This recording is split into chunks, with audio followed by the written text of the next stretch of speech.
Pertama dan utama sekali marilah kita panjatkan puji syukur kita kehadirat Allah Subhanahu wa taala yang telah melimpahkan rahmat dan karunia-Nya kepada kita bersama, di mana dengan rahmat dan karunia itu kita dapat berkumpul di dalam kelas kita ini dalam rangka guru bergerak, di mana di sini dia akan melaksanakan aksi nyata pada modul 1-4.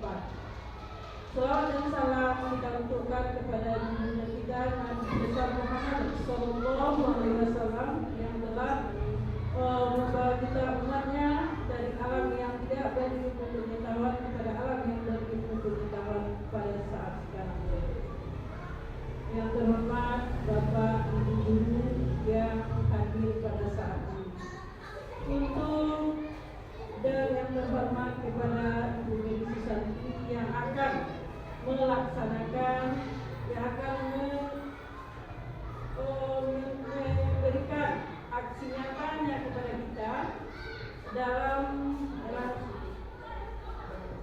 rangka budaya positif. Untuk itu kepada Ibu Medi kita persilakan untuk melaksanakan aksi nyatanya. Kepada Ibu Medi kita persilakan.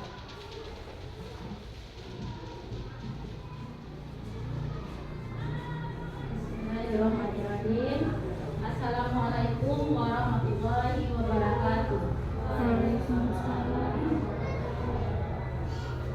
Alhamdulillahirabbil alamin, wassalatu wassalamu ala asrafil anbiya'i wal mursalin wa ala alihi washabihi ajmain.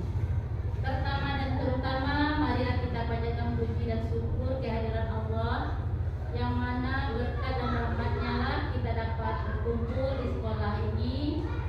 Salawat dan salam kita tujukan kepada kita yaitu Nabi Muhammad Sallallahu Alaihi Wasallam dengan mengucapkan Allahumma shalli ala sayyidina Muhammad wa ala ali Muhammad. Yang terhormat Bapak Ibu Guru yang telah hadir pada hari ini, terima kasih atas waktu dan kesempatannya telah hadir di kelas ini untuk melaksanakan atau melihat presentasi aksi nyata modul 1-4 dari CDP Angkatan 7. Maka di sini akan ada yang namanya menjelaskan budaya positif. Namun itu saya akan perkenalkan diri saya, mungkin Bapak Ibu sudah tahu, Ibu semuanya, Medi Susanti. Yang selanjutnya guru pembimbing saya pengajar praktek Ibu Rahmadina, dan Ibu Niswati adalah fasilitator saya. Selanjutnya Bapak Ibu semuanya, di sini saya akan menjelaskan budaya positif yang kita terapkan di sekolah kita ini, baik di sekolah baik di rumah. Yang mana budaya positif ini budaya yang nantinya agar selalu menjadi sifat yang positif dan contoh bagi anak kita di rumah maupun anak kita di sekolah.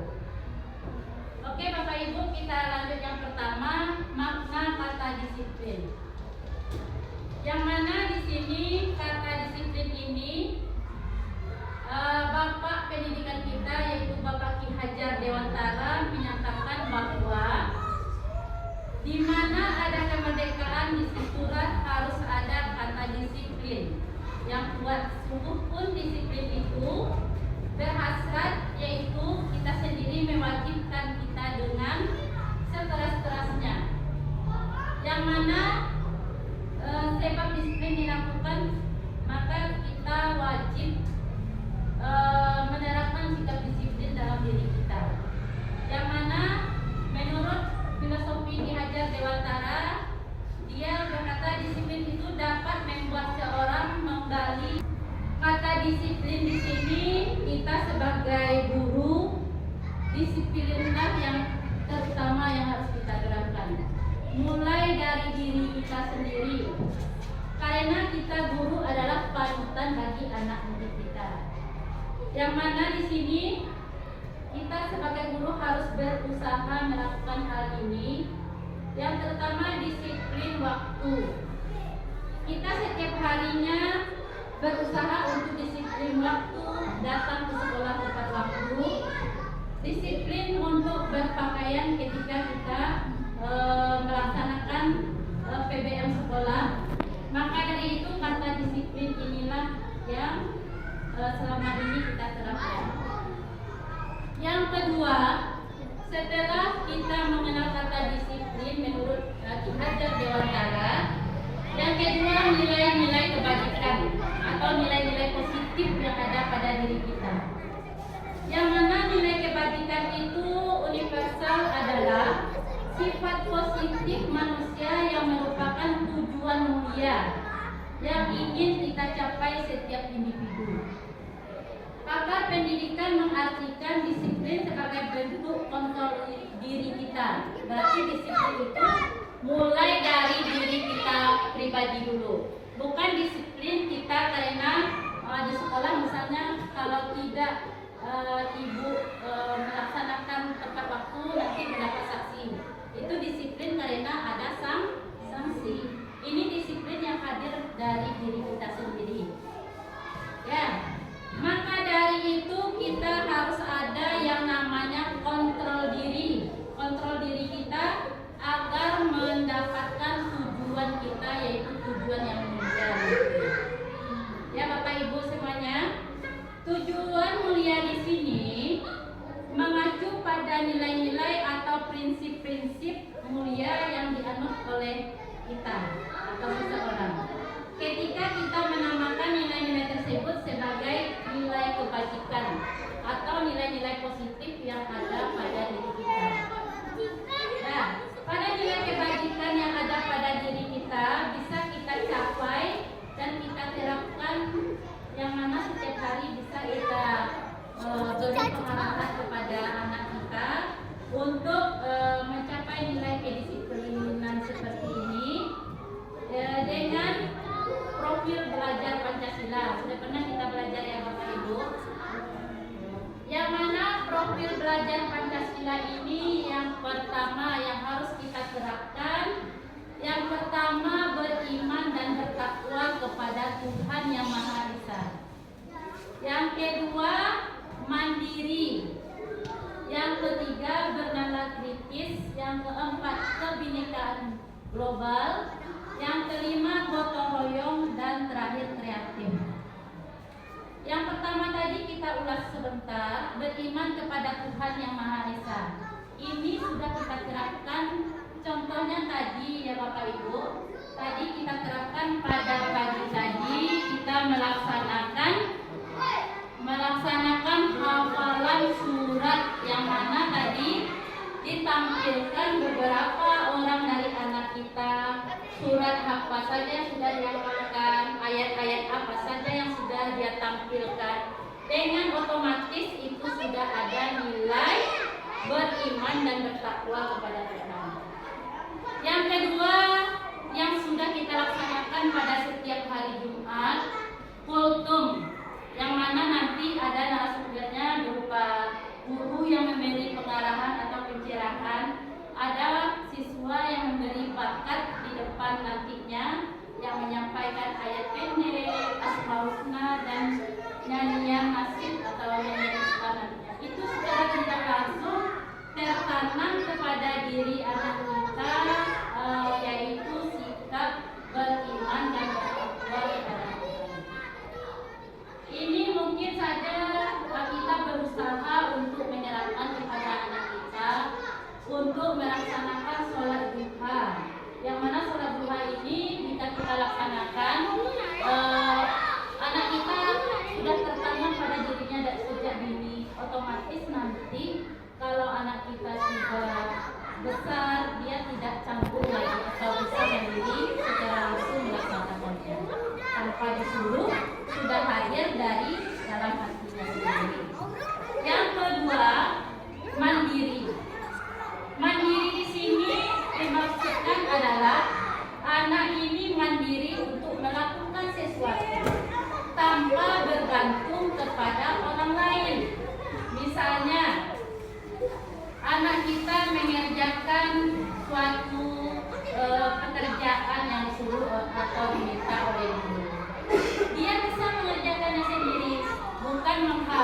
bantuan dari orang lain, bukan ketergantungan dengan anaknya atau ibu guru.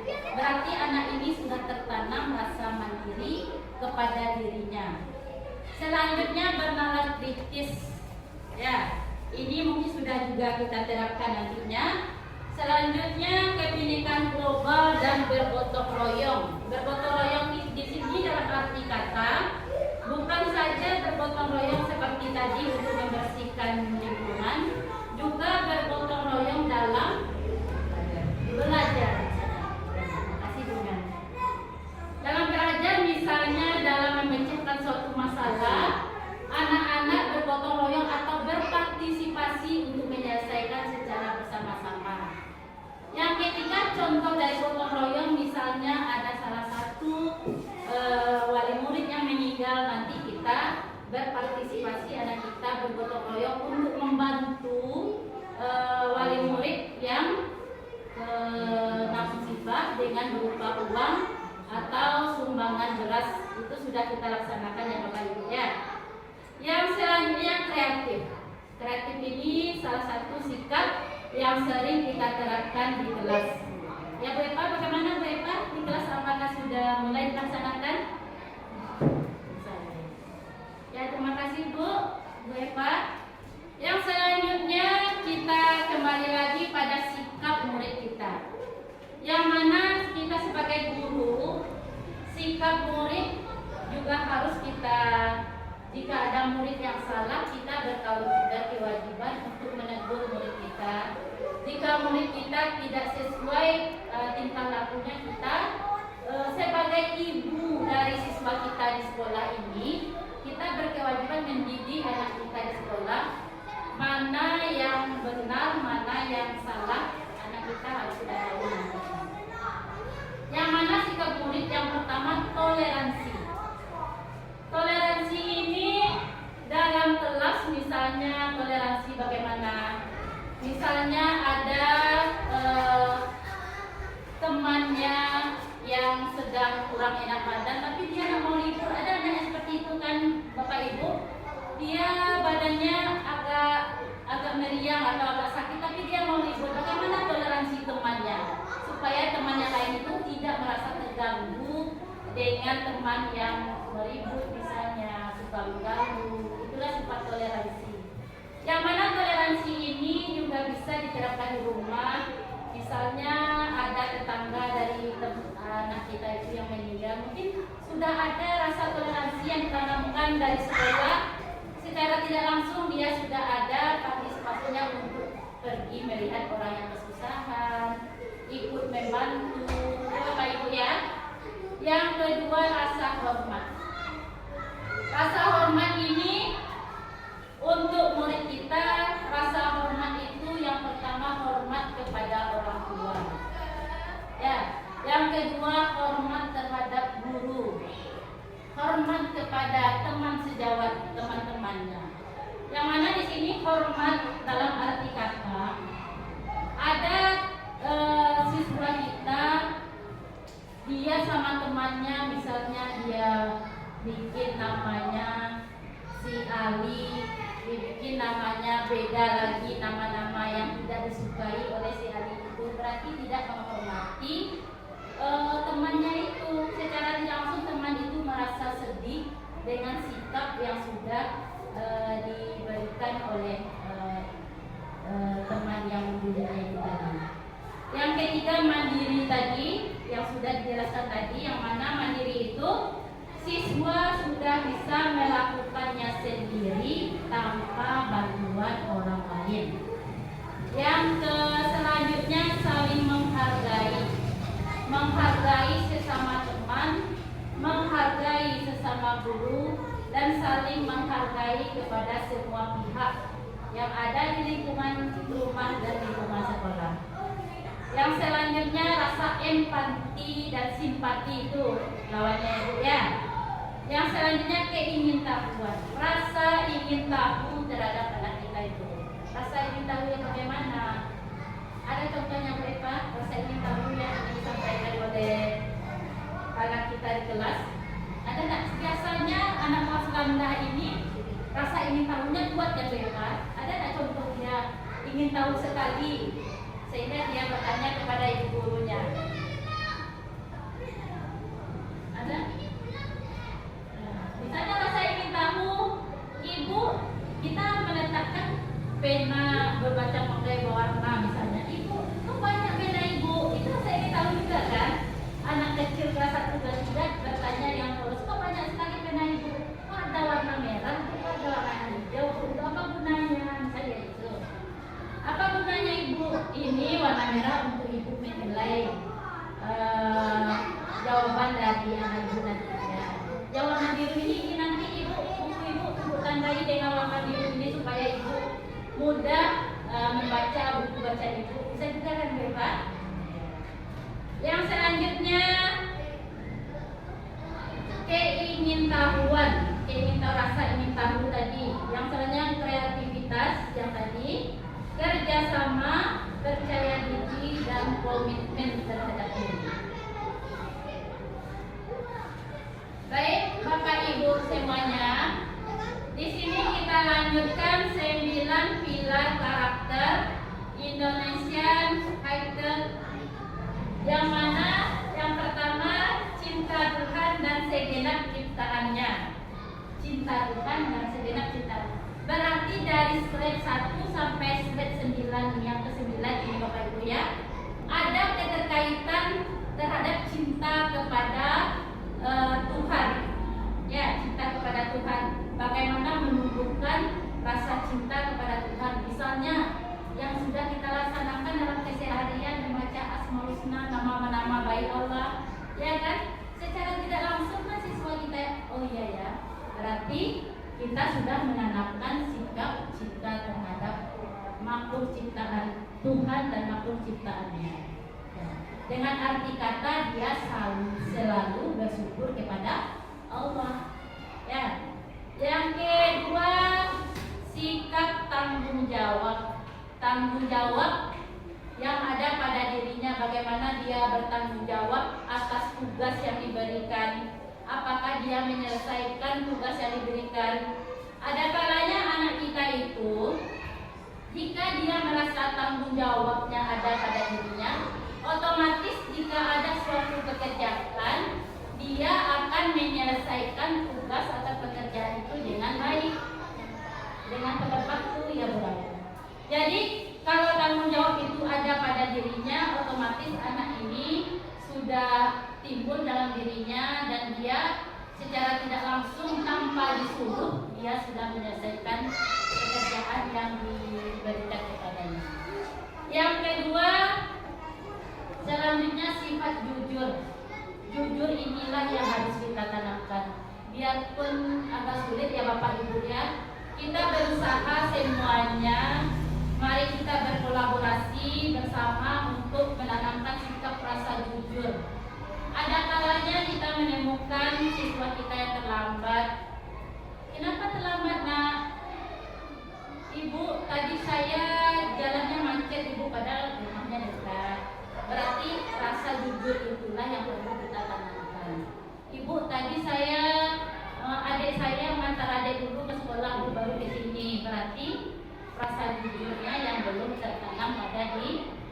Sebaiknya biarpun itu salah, jika anak yang jujur itu dia berani mempertanggungjawabkan atas kesalahannya.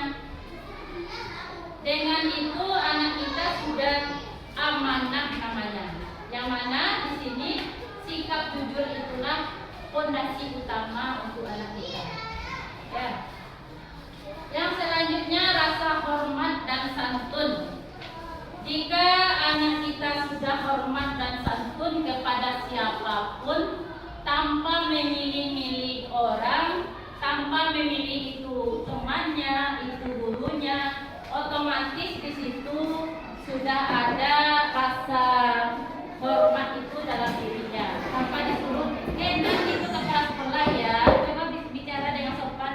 Kalau dia sudah ada hormat di dirinya, dia tanpa disuruh sudah sopan sendiri ya Bapak Ibu ya. Yang selanjutnya dermawan.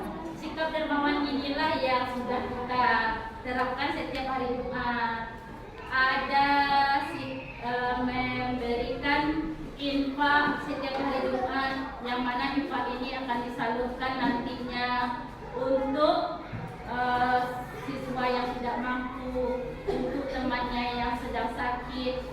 Infak inilah yang kita gunakan nantinya.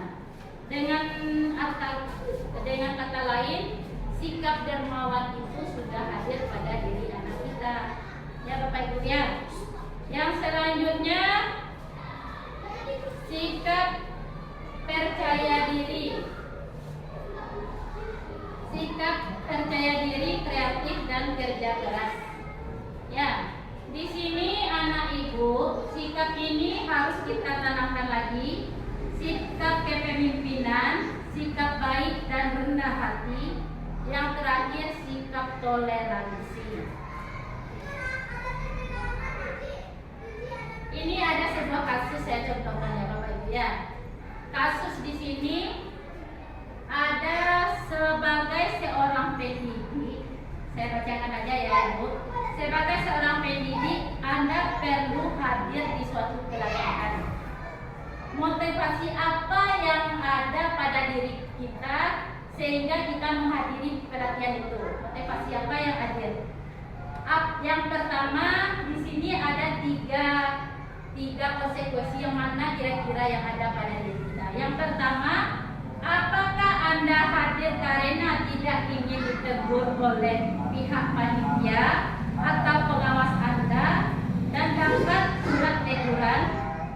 Apakah karena kita tidak ingin ditegur, mendapat surat teguran, makanya kita hadir pelatihan itu?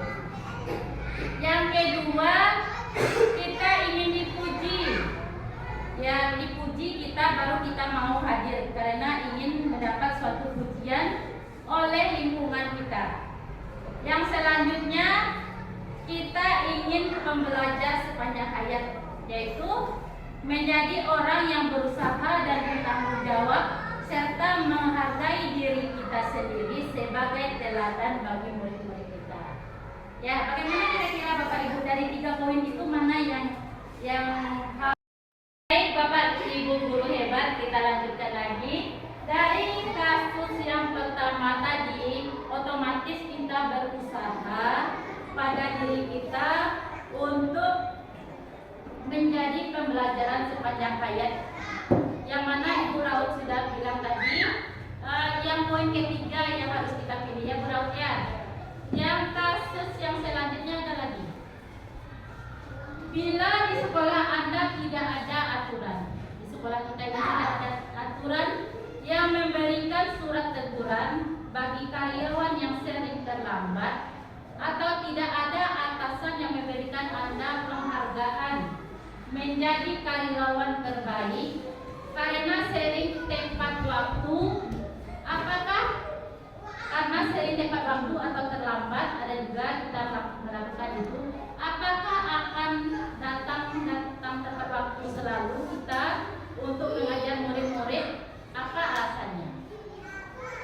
Siapa Bapak Ibu yang mau menjawab ini? Bila tidak ada aturan, bila tidak ada surat teguran, apakah kita selalu datang tepat waktu? Ada Bapak Ibu yang ingin? Ya. Terima kasih semuanya. Belajar dari gerakan tidak tadi, maka salah satu yang kita lakukan pada diri kita adalah rasa tanggung jawab. Iya. Itu kejujuran pada diri kita bahwa kita itu adalah manusia yang jujur dan amanah. Kita memberikan kehidupan yang baik karena kita ini adalah anak-anak itu adalah imitasi.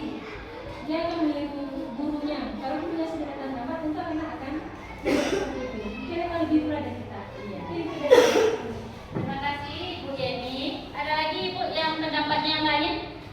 Atau sudah sama mungkin ya Bapak Ibu ya? Di sini apabila tidak ada aturan, kembali lagi tugas kita sebagai guru ya. Tugas kita sebagai guru yaitu mendidik. Mendidik bukan mendidik sekedar mendidik pelajaran aja. Bagaimana mendidik dengan mencontohkan tingkah laku positif dari diri kita, dengan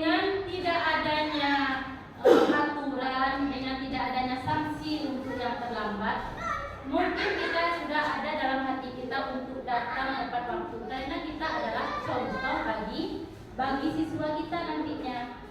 Contoh yang bagaimana yang siswa kita tiru. Kalau kita datang tepat waktu, tutur kata yang sopan, berbicara tidak menghardik, otomatis siswa kita juga bersikap seperti bapak dan ibu gurunya, karena ibu gurunya jadi panutan.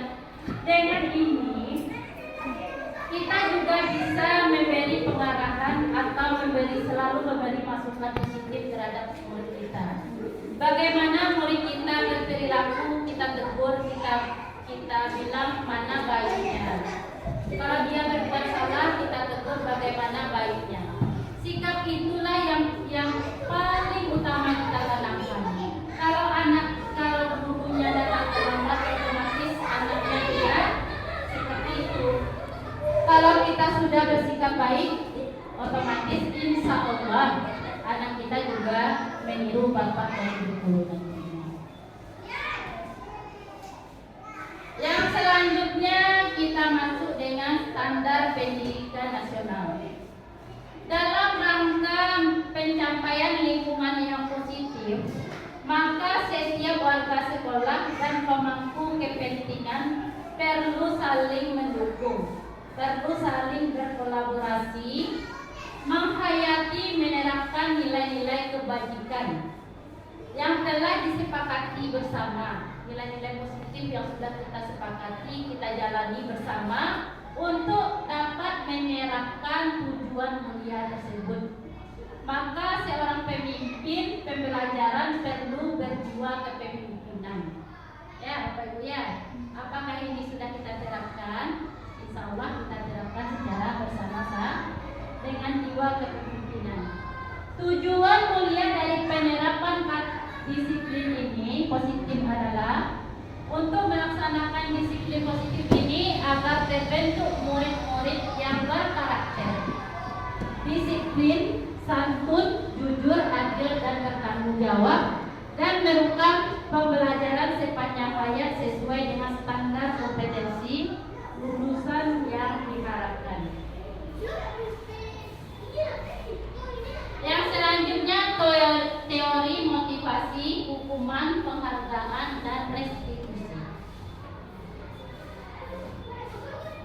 Ini ada lagi contoh dari satu kasus. Sebagai seorang guru, Anda hadir mengajar di kelas tepat waktu. Motivasi apakah yang mendasarkan tindakan Anda? Mungkin ini sama dengan tadi. Ini hubungan kita dengan sekolah, ini hubungan kita dengan kelas. Ya, dengan kelas yang kita ajarkan, apakah Anda datang tepat waktu karena tidak ingin ditegur seperti tadi ya Ibu ya? Apakah Anda datang tepat waktu karena tidak ingin mendapat surat peringatan? Di sini sudah dijelaskan juga oleh Ibu Yeni tadi, yang mana sikap disiplin itu harus hadir dalam diri kita, karena kita jadi panutan bagi siswa kita. Yang selanjutnya hukuman, konsekuensi, dan restitusi.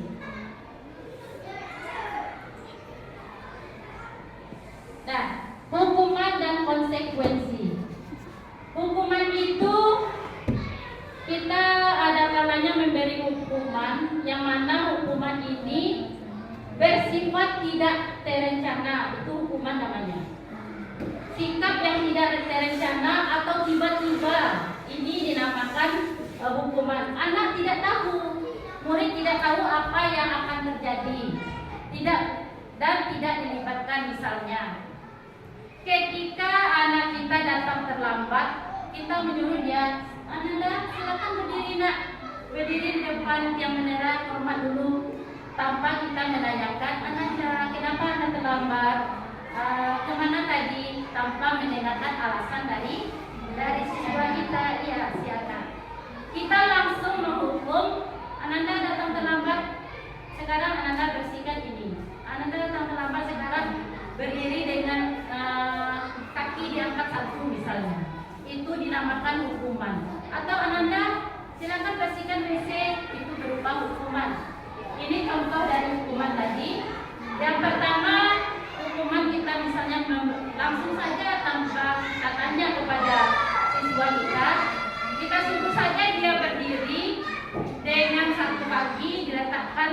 telinga tangan di telinganya itu hukuman tanpa direncanakan, tanpa ada kesepakatan kelas sebelumnya. Jadi hukuman ini membuat anak merasa malu. Hukuman ini membuat anak merasa tidak pede lagi dengan temannya. Karena dia diberi hukuman seperti itu, dengan malu dia tidak berani lagi berpendapat di kelas. Karena gimana itu rasa percaya dirinya hilang. Maka dari itu mungkin kita semua berusaha bersama-sama, berkolaborasi bersama-sama agar kita memberi hukuman. Jangan yang hukuman yang kita beri nanti ada jenis-jenis hukuman untuk selanjutnya ya. Sebaiknya kita tanyakan dulu permasalahannya. Kenapa dia datang terlambat? Kenapa terjadi hal seperti ini? Supaya anak kita tidak merasa terhakimi sendiri. Ya ternyata saya tadi karena saya sakit perut, dia tidak sempat bilang kepada ibu gurunya, Bu, sebelum berangkat tadi saya ini tidak enak badan, sakit perut, Bu. Tentu dia ke WC dulu, jadi terlambat ya. Kalau kita dengarkan alasan dari anak kita, mungkin ada solusi yang lebih baik lagi ya Bapak Ibu ya. Karena kita langsung menghukumnya, langsung mencapnya anak yang terlambat. Dengan ini anak kita secara tidak langsung rasa percaya dirinya hilang sama kita. Ya, dengan ini sama-sama marilah kita menghindari sikap yang seperti ini. Selanjutnya, hukuman dan konsekuensi. Disiplin dalam bentuk konsekuensi sudah terencana atau sudah disepakati di dalam kelas, disetujui oleh murid dan guru. Nah itu yang konsekuensi.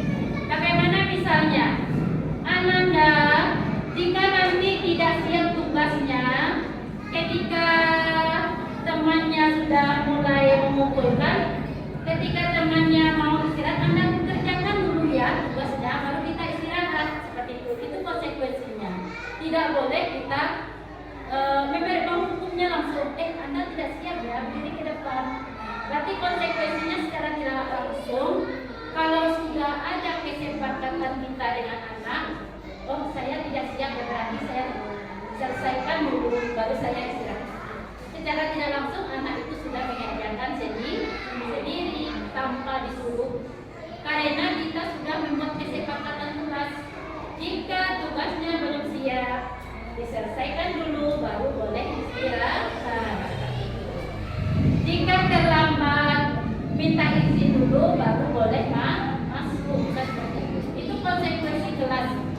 Dengan arti kata tanpa kita bilang ke anak kita sudah tahu, oh, ternyata saya membuat kesalahan ini yang harus saya lakukan. Sudah tahu ya. Ya Bapak Ibu ya. Nah, ini memilih dari dua hukuman atau konsekuensi dengan pernyataan ini. Mencatat 100 kali dalam buku kalimat, saya tidak akan terlambat lagi karena terlambat datang ke sekolah. Kira-kira itu hukuman atau konsekuensi? Bapak Ibu, kira-kira itu hukuman atau konsekuensi? Hukuman. Saya mencatat 100 kali dalam buku kalimat, saya tidak akan datang terlambat lagi. Secara tidak langsung ini sudah menghukum anak. Kalau 100 kali itu kira-kira jam pelajarannya bagaimana Bapak Ibu? Terlaksana nggak? Iya, berarti mungkin ada yang lebih ringan lagi atau sesi yang terjangkau sama anak kita. Kalau 100 kali otomatis pembelajarannya tidak terikuti lagi sama anak kita. Ya. Ini contoh ya. Yang kedua, yang tepat masih yang tadi, membersihkan coretannya di meja. Dia nanti mencoret misalnya pakai krayon di mejanya. Dia membersihkan lagi, kira-kira itu hukuman konsekuensi. Kalau sudah bicara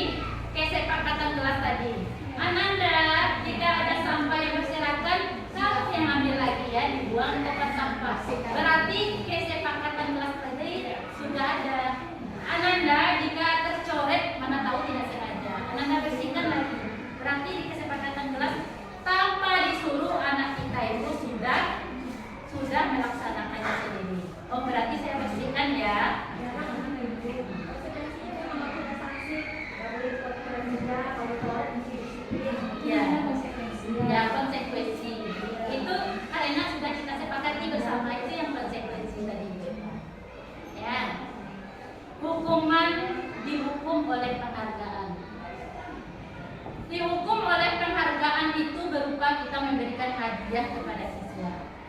Di sini di saat kita berulang kali menjanjikan hadiah kepada anak agar berperilaku bertanggung jawab atau kepada seorang murid agar mempelajari sesuatu yang baru, kepada seorang karyawan agar melakukan pekerjaan dengan tepat waktu dan berkualitas, kita memberikan dia berupa reward atau hadiah. Kira-kira itu bagaimana Bapak Ibu? Bagus nggak kita kira-kira? Ananda, nanti Ananda kerjakan itu, nanti Ibu kasih hadiah. Ananda, nanti kalau selesai itu ada hadiahnya. Bagaimana rasanya pada anak kita itu? Bagaimana kira-kira pribadi anak kita jadinya? Mungkin saja semangat. Mungkin saja anak kita berharap hadiah. Mungkin saja anak kita seperti ini. Oh, saya melakukan ini ya, maksudnya dapat hadiah gitu. Tidak ikhlas melakukan sesuatu karena mendapatkan hadiah. Tertib dengan karena mendapatkan hadiahnya sesibuk itu ya. Mendapatkan nilai tinggi karena hadiah. Berarti hadiah ini harus bisa-bisa kita memberinya. Jangan-jangan hadiah disesuaikan. Jadi dengan ini kita melakukan ini kepada siswa kita. Saya uji sekali. Kami melakukan kerja kelompok kelas 1 ini. Saya tidak menyebutkan mendapatkan hadiah yang dapat. Saya menguji dengan hadiah. Kelompok bintang, bulan, dia cari saya mau kelompok bintang, Bu, saya mau kelompok bulan, matahari dan pelangi 4 kelompok. Setelah dia berkolaborasi dengan temannya, setelah dia melakukan untuk memecahkan masalah yang diberikan, ada kelompok yang dia bermain, yang dia tidak kerjasama dengan kelompoknya. Ada kelompok yang lain hanya duduk diam, tidak melaksanakan tugas yang diberikan. Ada satu kelompok tanpa ditegur dia sudah ada berkolaborasi dengan teman-temannya. Dengan ini secara tidak langsung saya sudah siap itu. Oh bagus ya kelompok pelangi, berarti kelompok pelangi menyelesaikan. Kelompok matahari menyelesaikan. Ada satu kelompok yang tidak menyelesaikan karena dia tidak ada kerjasama dengan temannya. Lalu saya mengeluarkan hadiah yang saya kelompok pelangi bagus ya ini hadiahnya nak. Otomatis kelompok matahari tadi terdiam. Ibu pakai hadiah ya ternyata. Kawan-kawan tertib katanya. Berarti dia tertib itu karena ada hadiah dari ibu. Berarti dengan itu secara tidak langsung kita sudah menanamkan sikap kepada anak kita. Jika dia seperti itu ada imbalannya. Bagaimana kita bersama-sama berusaha. Bagaimana anak itu tumbuh dari hatinya untuk melakukan hal positif tanpa kita suruh. Ya Bapak Ibu ya. Boleh tanya Bu? Kalau dia menjawab pertanyaan misalnya, dia bisa jawab, kita kasih aja, itu boleh? Menjawab pertanyaan jika kasih hadiah. Bagaimana Ibu? Apakah setiap Ibu melakukan hal seperti itu dengan hadiah terus? Ya. Atau anak itu menspor untuk memberikan memberikan reward kepada anak. Kan ada yang kita di situ seperti itu. memberi reward kepada anak. Ya, ya terima kasih Bu Yeni. Di sini pemberi hadiah maksudnya hadiah yang kita berikan kepada anak. Kita berusaha menanamkan pada diri anak itu untuk gimana itu? Jangan karena hadiah kamu bisa dengan pelajaran ini. Dengan karena hadiah kita tanamkan pada dirinya. Oh ya ini ilmu ya. Ilmu ini nanti saya yang merasakan manfaatnya. Ya. Jadi anak itu kita tanamkan seperti itu dulu. sikap ikhlas. Sikap ikhlas atau sikap rasa ingin tahunya, sikap dari dirinya untuk belajar itu. Ya bebas. Anak kecil itu jarang memahami dia untuk yang nampak hadiah itu dulu. Karena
pendek kita lihat dulu Ibu.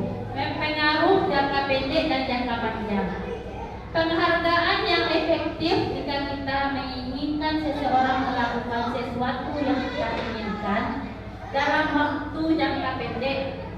Yang kedua, jika menggunakan penghargaan lagi dan lagi, maka orang tersebut akan tergantung, itu maksudnya tadi, tergantung pada penghargaan yang diberikan serta kehilangan motivasi dalam dirinya. Yang ketiga, jika tidak mendapatkan penghargaan akan melakukan sesuatu yang tidak baik. Maka selain kita senantiasa berharap mendapatkan penghargaan tersebut lagi, kita pun menjadi tidak menyadari dan tidak baik yang kita lakukan. Jangan sampai sikap seperti itu yang kita tanamkan, yang harus kita hindari nanti. Oke, Bapak Ibu. Bagaimana dia dengan apa kita reward kepada anak? Ya konsep reward kepada anak ini berarti tidak sejalan ya. Penghargaan mematikan kreativitas. Kita lihat ini dulu Bapak ya. Murid-murid diminta berpikir mengenai hadiah. Diminta berpikir mengenai hadiah atau penghargaan yang bisa mereka dapatkan dari hasil menulis sebuah puisi. Kreativitas kelompok murid-murid menjadi berkurang dibandingkan dengan tidak diberitahukan tentang hadiah yang bisa dia terima. Sama dengan yang tadi, kalau bisa kita usahakan dulu.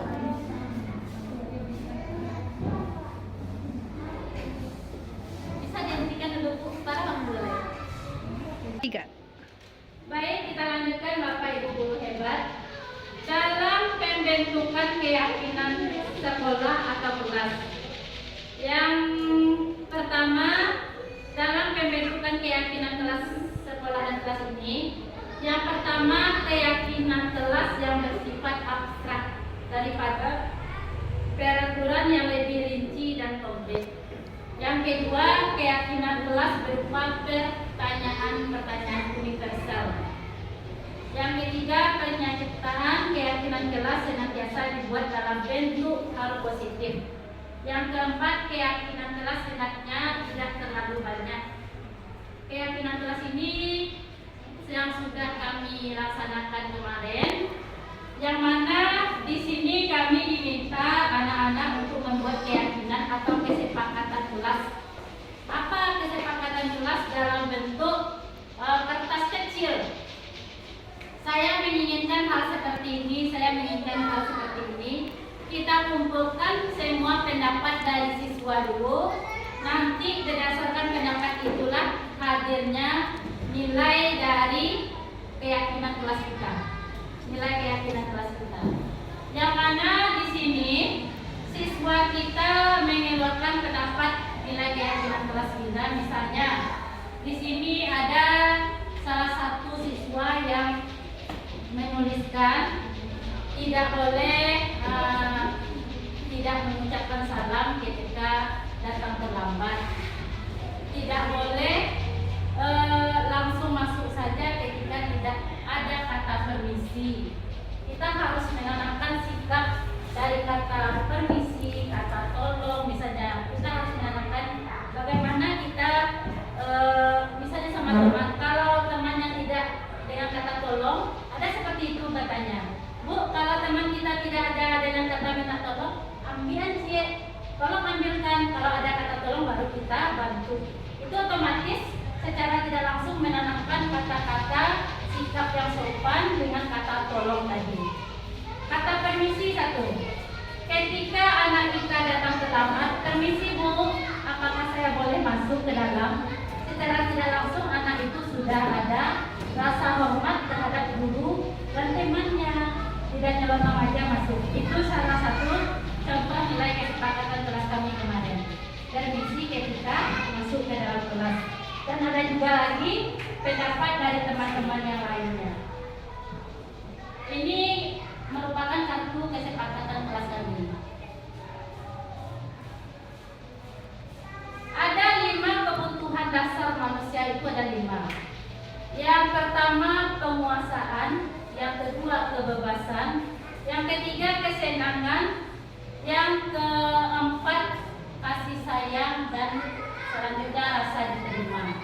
Rasa inilah yang kembali lagi kita kepada guru yang kita tanamkan nanti di lingkungan kelas dan lingkungan sekolah kita nantinya.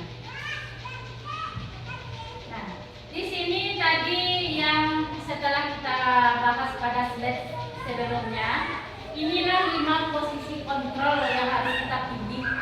5 posisi kontrol mana yang kita gunakan ketika kita berada di rumah maupun di sekolah. Yang pertama, penghukum yang tadi. Penghukum itu apa tadi Bapak Ibu? Memberikan sanksi secara langsung tanpa menanyakan sebab dari perbuatan yang dilakukan si anak atau seseorang. Yang kedua, pembuat rasa bersalah. Pembuat rasa bersalah, kamu datang terlambat ya. Dengan kamu datang terlambat terganggu teman kamu. Secara otomatis anak itu merasa bersalah dengan tingkah laku yang dia lakukan. Terganggu teman kamu, nah jadi ibu belajar karena kamu terlambat, kamu masuk ke ruang remaja. Seharusnya bagaimana? Kita lanjutkan dulu. Yang ketiga, posisi teman. Posisi kontrol dalam posisi teman itu, ada kala kita posisi teman itu mungkin penghukumnya yang satu, penghukum itu nilainya 1 tadi. Pembuat rasa bersalah nilainya 2. Teman itu nilainya 3 baru. Yang mana kalau kita jadikan siswa kita sebagai teman, sedangkan siswa kita itu memiliki karakter yang berbeda. Oh, ibu ini sudah dekat dengan saya, berarti saya tidak apa-apa ya seperti itu. Jangan sampai seperti itu.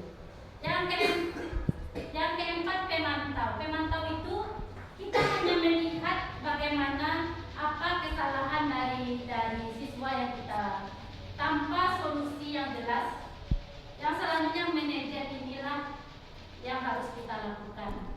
Yang mana posisi manajer ini ketika anak kita melakukan kesalahan tadi, ini ada suatu video yang kita lihat dulu ya. Dalam video ini mungkin nanti kita nampak bagaimana posisi manajer yang kita lakukan di kelas kita nantinya.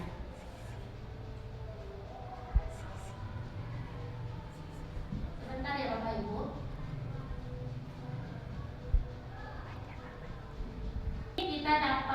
Kita sudah menggunakan posisi yang kelima, yaitu posisi manajer.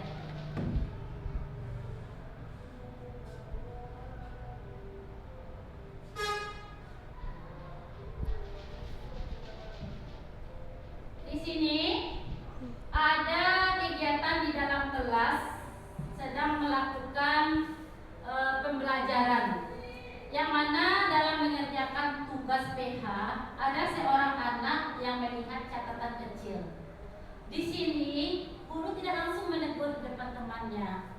Lalu guru memanggil si anak ini dengan tidak langsung ditegur di depan temannya, dipanggil, ditanya. Ananda tahu kenapa ibu panggil ke sini? Otomatis anaknya sudah tahu kan? Tahu Bu. Kenapa Ananda dipanggil? Iya Bu, tadi saya melihat catatan kecil ketika saya sedang melaksanakan tugas katanya. Lalu kita bertanya lagi kepada anak kita, mengapa Ananda melakukan hal itu? Saya melakukan itu Bu, karena saya tidak belajar malam tadi, makanya saya melakukan hal seperti ini.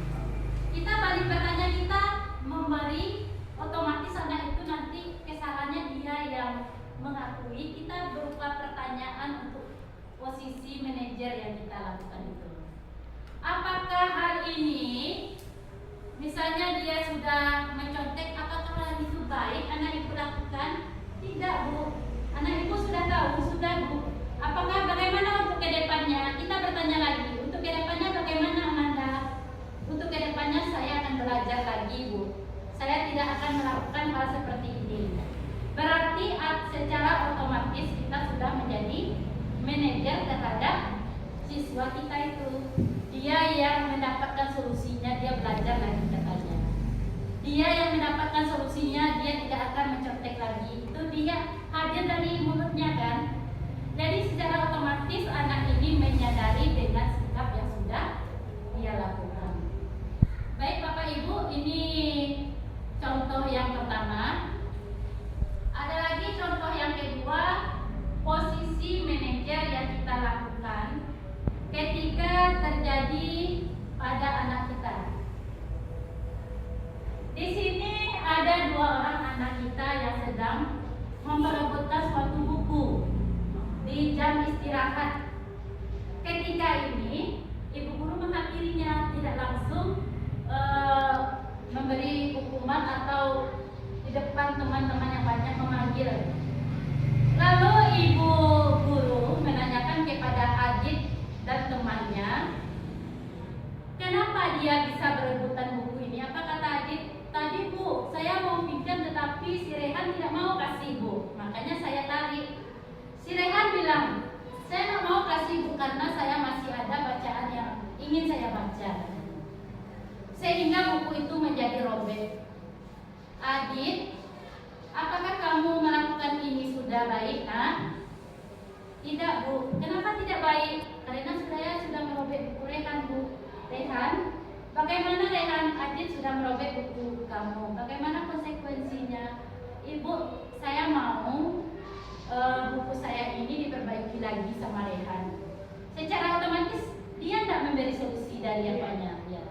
Secara otomatis dia sudah memberi solusi atas permasalahan yang sedang dia alami, rasakan. Jadi dengan ini, untuk selanjutnya bolehkah kita meminjam buku teman secara paksa? Tidak Bu. Bolehkah kita berkelahi ketika jam istirahat? Tidak Bu. Secara tidak langsung posisi manajer ini sudah kita laksanakan di dalam kelas kita ini. Bapak Ibu, apakah ada pengalaman di kelasnya mengenai posisi manajer yang dilakukan? Boleh berbagi cerita? Silakan Bu Eva.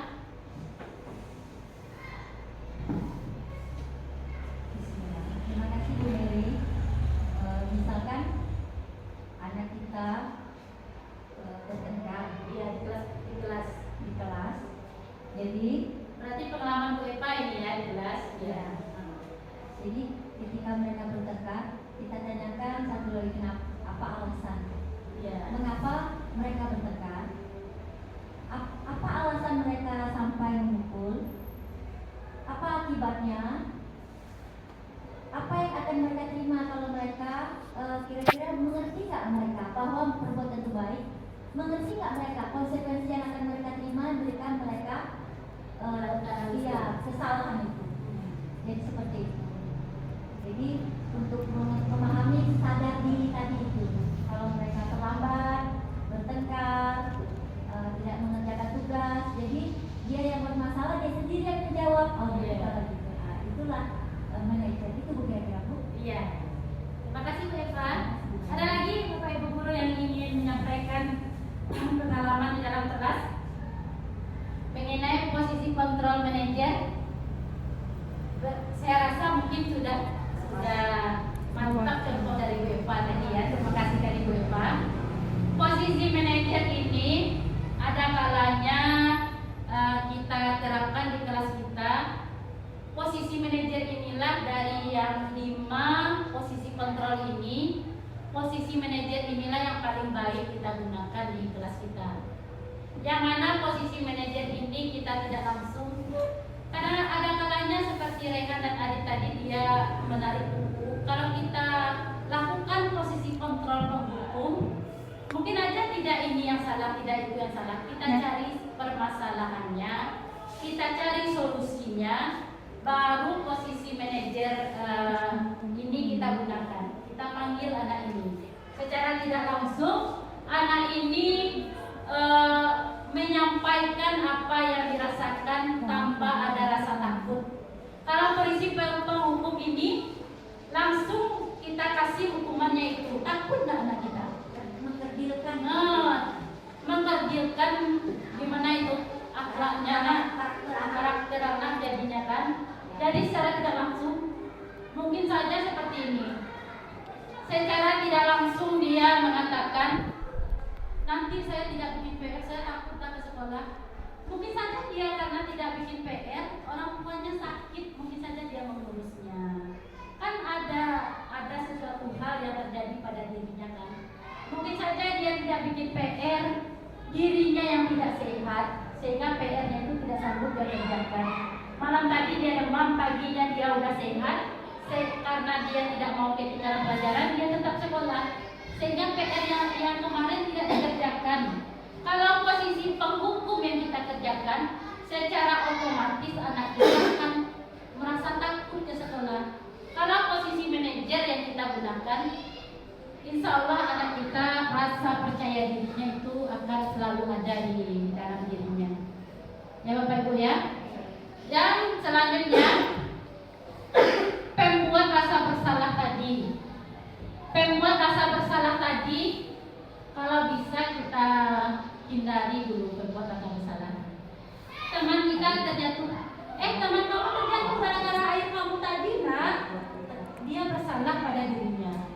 Jadi kalau kita menggunakan posisi manajer, air kamu tumpahkan bagaimana, nak? Ya, nanti saya ambilkan ke empel, saya bersihkan lagi, Bu. Berarti solusi dari anak kita itu sudah dia dapatkan sendiri. Ya Bapak Ibu ya. Secara tidak langsung, jika posisi ini kita tanamkan terus kepada anak kita, mudah-mudahan kita sebagai pendidik, yang mana kita mendidik anak bangsa ini, yang mana anak-anak kita ini mungkin saja jadi pemimpin nantinya 20 tahun yang akan datang.